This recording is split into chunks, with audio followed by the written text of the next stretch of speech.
the truth. As I was listening to the music and breathing and trying to calm my nerves, what happened is I felt so much love flood in, so much so that I cried off all my mascara, because this is being recorded and, you know, it's going to be on the internets. So while I still feel nervous, and I don't know what I'm going to say, I am going to trust that my heart does, and that something I say will resonate with someone here today. So I'm going to stop the screen share. And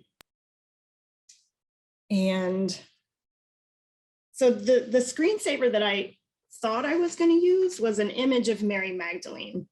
And I want to bring her into this circle because she is an icon for integration of both the feminine aspect of receiving and the masculine aspect of action.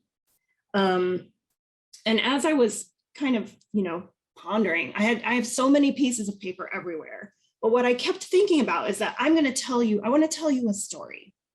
And what I thought I was going to tell was, I thought I was going to take all these threads and I was going to weave them together in a nice, beautiful tapestry for you. But what I realized is I'm going to give you a whole bunch of thread and you're going to weave your own tapestry. So here are my stories. And the reason I wanted to start with Mary Magdalene is I feel like she's, I keep wanting to call her the first woman. She isn't that, but she is a perfect example of someone who kind of exemplifies the idea of that feminine voice being squashed and buried. It's been buried for centuries. I mean, she was called a prostitute and marginalized, and, all of her teachings cast aside as invalid. This has been happening for longer than Mary Magdalene now. And wise women have been murdered, ostracized, marginalized, silenced, institutionalized for thousands of years, and simply because they dared to reveal themselves for who they were and to share their wisdom. And so the path of the feminine, I feel, is hidden. It's intentionally buried. And there was also an issue of it's not safe to reveal.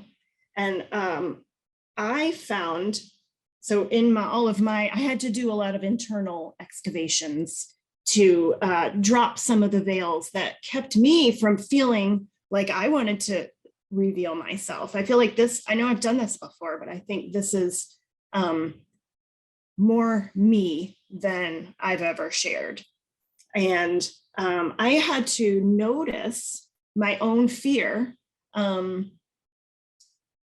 my own conditioning that says, no, do not keep that light under the bushel. If I reveal my light, something bad might happen. And I think that's an example of how we go internal first in order to change what's outside. I have to see what's blocking me inside before I can do anything about the outside world. So the path of the goddess, I think I've been tapped on the shoulder to give that a voice. And I'm pushing back on that paradigm right now. I'm pushing back on that idea that I need to keep silent, that it is not safe. There's a lot of information in our culture that would keep my mouth closed. But I guess this is what it means when you say, be the change you want to see. And so the change starts with me completely, fully understanding that this is no longer true. And I think the paradigm shift really is that simple. It is as simple as turning the page and just, I'm no longer afraid. And not only that, I'm not waiting for permission. No one is going to say, oh, yes, absolutely, have a seat right here next to me. I just don't think that's a thing. I don't think that's going to happen. And it's not a coup d'etat either. Like, I'm not here for a takeover necessarily, because it's two parts of the same whole. We need both. And I struggle a little bit with the terminology, masculine, feminine, because I think that points us towards gender, and that's a divider. It isn't either or, it's both. And really, I'm just here to reclaim the voice that's been here all along. We just haven't been able to hear it. And that makes me think of, so I had Joe's poem, New River. Does anybody remember this journal? And I have this New River poem, and I'll just read it. 4 decades ago, Thomas Merton told us, we are on a new river, but we don't know it. Underneath all the current hysteria, fear, and panic, there's an underground stream flowing with wisdom and compassion. If we can go deep enough, we'll be able to taste and hear a new gospel for an absolutely new river. And I like that, but what I'd like to say is that I think it's an ancient river. It might feel new. It feels new to me because I'm going someplace I've never been before. But I feel like, it's maybe the difference. This is Kairos. This is soul time. This is an eternal river. And maybe we're riding a new current into it. But I really like the idea that there's this underground stream flowing with wisdom and compassion that we can tap into. It's been there forever. So although it feels very new, it's also ancient, and it's a process of remembering, which might also point me back to the idea of dropping veils. This has always been here in my heart. But I'm just in the process of remembering over and over and over again that wisdom and compassion lives here. And I think that's the point too, to talk about another seemingly contradictory thing, being human and divine. The human in me forgets constantly. And that's the point, because the practice is to return to the divine and to return to the remembering. And again, keep taking those things, that third vow, right, that we talked about last week. What stands in the way of me seeing who I am? Maybe I might, I was going to say I do it backwards, but no, I think that, I do have to show up. I do have to listen deeply. And I do have to pay attention to these things that are blocking my light.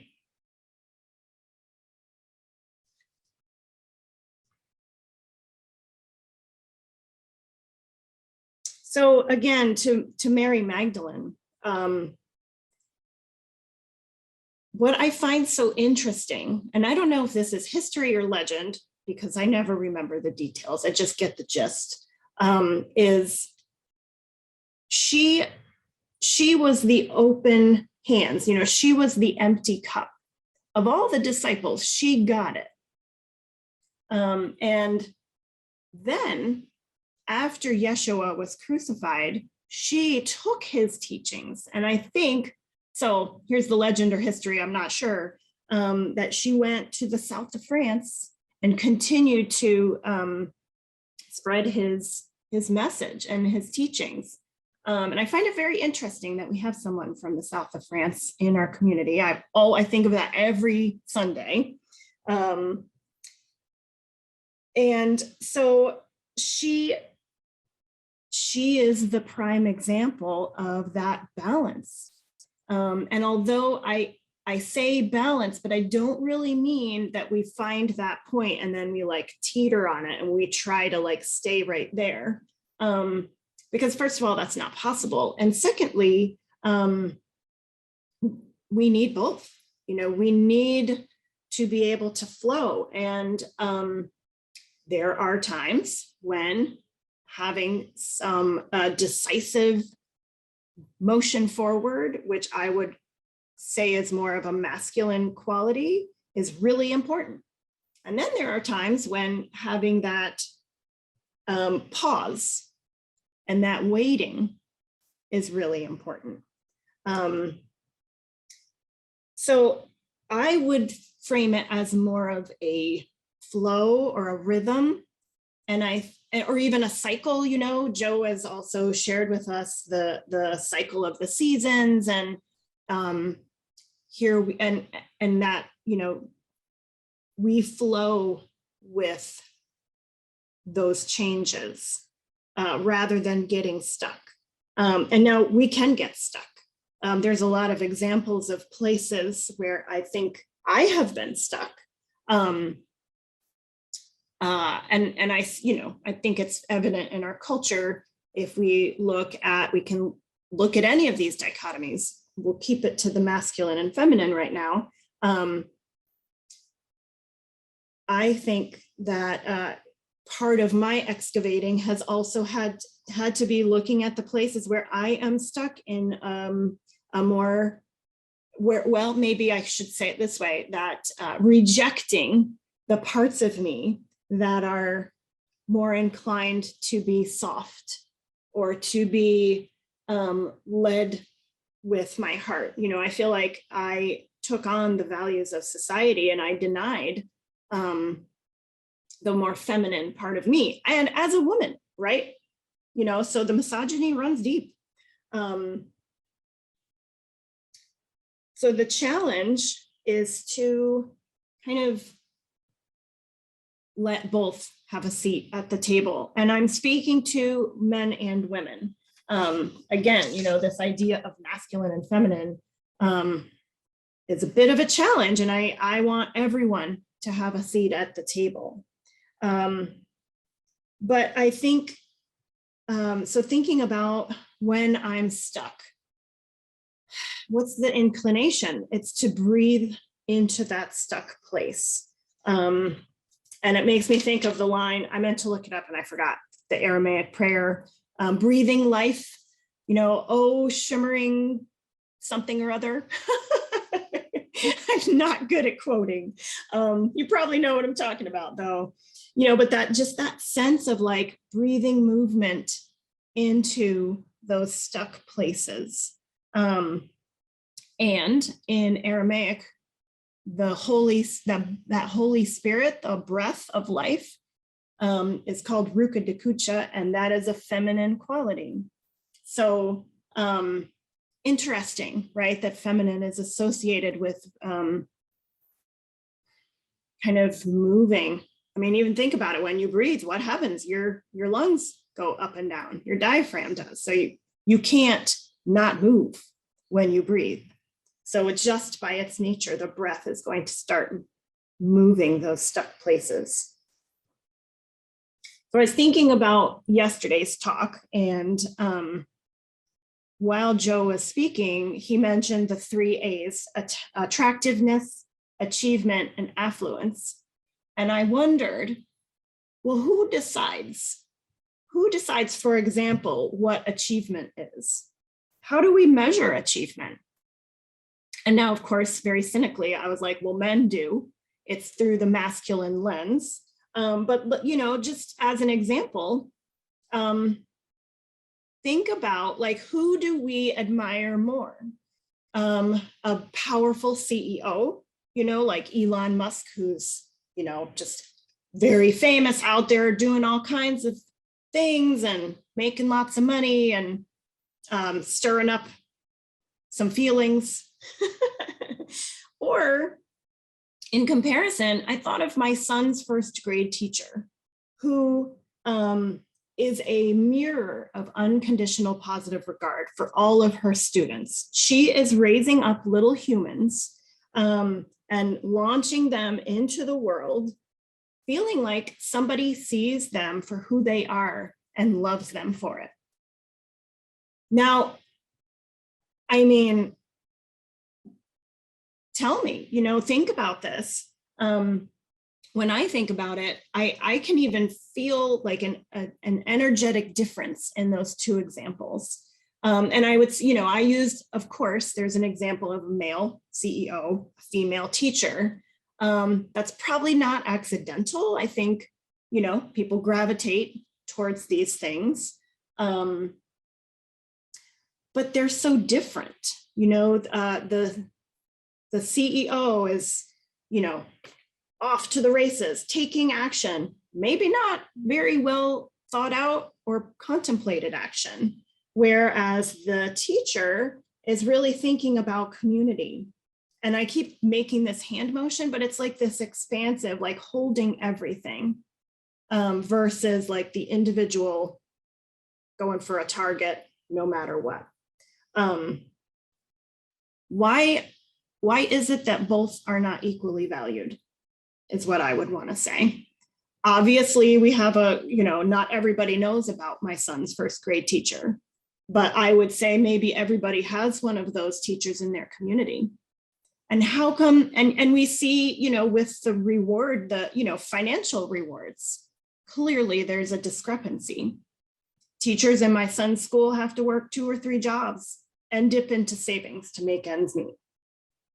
So, if we're rewarding financially and that determines value, there's also a clear discrepancy. And so my question really is, who decides the measurements and the metrics?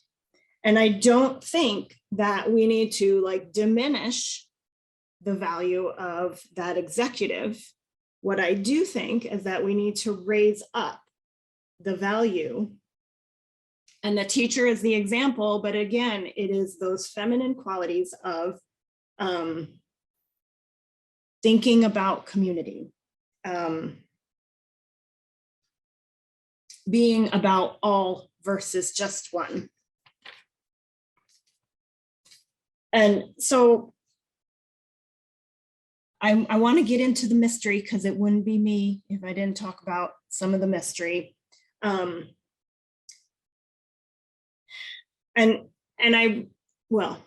say this and then I'll say that. So I've mentioned feminine being like that open, that empty cup, those receptive hands holding. Now, biologically, that's what women are wired to do. Whether you've had children or not, we are biologically able to receive the seed, the idea, the wisdom. And then we have the ability to incubate and protect that until it's time to birth it to life. So, and it's interesting that our healthcare system disempowers women in that regard. That magic can be taken away. We're taught to fear that. Women are taught to fear labor and delivery. And just like we all are taught to fear hard work and uncertainty. I mean, that's what it is. I should say uncertainty and hard work, because for 9 months, you don't know what it's going to be like. No idea. And nobody can explain it. You have to do it. And then comes the hard work. And then is that bringing forth of new life, whether it's an actual human or whether it's a new idea, whether it's a new river. That's the only way you get somewhere new, is to walk through that uncertainty and all of the hard work that comes with it. So because of our biology, not always, but sometimes maybe women are more naturally inclined to be that cup, that empty cup. And so I became a mother the moment I knew that I carried a life inside of me that wasn't just me. My son's father didn't become a father until my son was born. It was such an interesting thing for me to notice. So I, as a woman who has carried a child, I learned that I had to, that was it for me just thinking about me. I had to really be that safe, nurturing, thinking about the community, others. And so that really, that is the beginning of embracing that feminine aspect. And now, guys, I know you might feel a little alienated with all this womb talk. And you do have an additional hurdle to, it's a little stretch of the imagination that you can also birth life. I know that sounds probably wild. But you have really great examples of men who have done that. I mean, our own Josie, like, here we are. Here I am. He was the one with the idea. It is not impossible.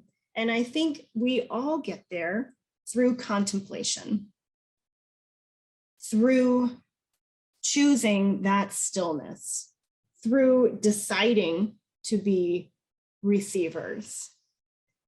And that's the feminine, and that's what needs to come to the fore. I feel like everyone that comes here is primed for the pump. You guys are, I'm not talking to an audience that's oppositional to this idea. Although I do know that there's resistance. I have it too.